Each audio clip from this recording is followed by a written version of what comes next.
à tous et à toutes, et je vous retrouve cette fois-ci pour une vidéo adaptation ciné de World War Z ou World War Z selon qu'on le prononce à la française ou à l'américaine. Adaptation ciné du fameux livre World War Z de Max Brooks dont je vous faisais la chronique il y a pas très longtemps de cela. Je vous avais dit que j'avais adoré le livre, que c'était écrit d'une façon très originale et qui méritait qu'on lui donne sa chance, et donc c'est avec impatience que je suis allée voir le film qui est sorti hier donc. Et voilà, c'est parti pour ma petite chronique qui va être très dithyrambique parce que j'ai vraiment apprécié le film. Alors, vous pouvez aller le voir sans risque de vous faire spoiler parce que vous ayez lu le livre ou que vous projetiez de le lire plus tard, le livre et le film n'ont absolument rien à voir. Personnellement, je m'étais préparée à ce fait-là, même si j'avais de grandes attentes au départ. Ça a été dit et redit tout au long des chroniques qu'on entendait venir depuis les États-Unis, puisqu'il est sorti au mois de juin déjà, donc on avait eu le temps de se faire une petite idée. Le film n'a absolument rien à voir avec le livre.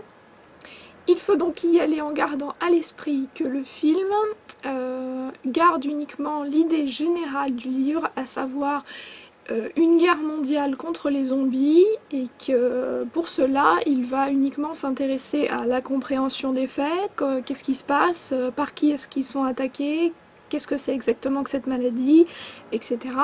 Et ensuite la recherche d'une solution pour lutter contre eux, à savoir donc les morts-vivants. C'est un très gros film d'action hollywoodien avec un budget astronomique. Il comporte de nombreux effets spéciaux qui occupent une place centrale dans le film. Alors la question principale des producteurs, c'était forcément comment rendre à l'écran les zombies. Il faut savoir que forcément le film s'inscrit dans un contexte assez particulier, puisqu'on a déjà pas mal de productions qui se sont attelées à la question des zombies. Forcément on va penser à la série télé The Walking Dead qui rend extrêmement bien les zombies dans un plan de caméra très proche en nous montrant bien la décomposition des personnes, etc. Dans le film, vous trouverez donc deux sortes de zombies. Vous trouverez ceux qui sont vus de très près et qui sont assez peu nombreux globalement. Et donc il est plus mis l'accent non pas sur la décomposition des chairs, puisque globalement les zombies qui sont vus de très près viennent juste de se transformer, ce sont des gens qui viennent de se faire infecter, et donc on nous montre comment la transformation se fait juste après la morsure. Mais par contre il est beaucoup plus mis l'accent sur leurs moyens de déplacement, leur façon désarticulée de se mouvoir, etc. Ce que la production a privilégié, ce sont surtout les vagues de zombies impressionnantes qui ont été créées par des effets spéciaux. Vous avez des vagues de zombies qui escaladent des monuments, qui déferlent sur des villes, avec des vues en plan très large, et donc tout ça pour montrer l'effet dévastateur global de cette progression zombie.